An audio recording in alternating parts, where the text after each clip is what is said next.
सर्वसामान्यांच्या हक्काचा आवाज जागर जनस्थान। पोलीस आयुक्तालयाच्या पुणे शाखा युनिट 2 ने पुन्हा एकदा धडक कारवाई करत मागील 3 महिन्यांपासून फरार असलेल्या दरोड्याच्या गुन्ह्यातील आरोपीला ताब्यात घेतलाय।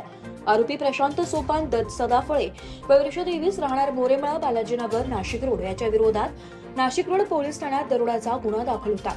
गुन्हा घडल्यापासून तो फरार झाला होता। तो मिळून न आल्याने त्याच्या विरुद्ध BNSS 339 प्रमाणे न्यायालयात दोषारोप दाखल करण्यात आले होते।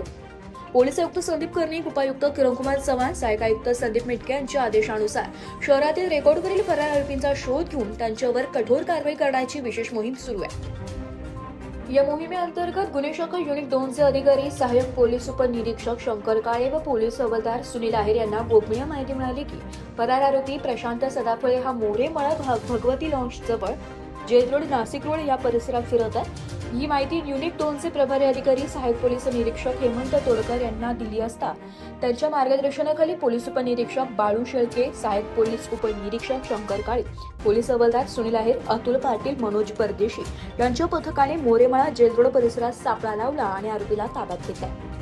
चौकशीत आरोपीने आपले नाव प्रशांत सदाफळे असल्याचं सांगितलंय। सदर गुन्ह्याच्या अनुषंगाने विचारपूस करतात आणि गुन्ह्याची कबुली दिली आहे। पुढील कारवाईसाठी त्याला नाशिक रोड पोलीस ठाण्याच्या ताब्यात देण्यात आलाय।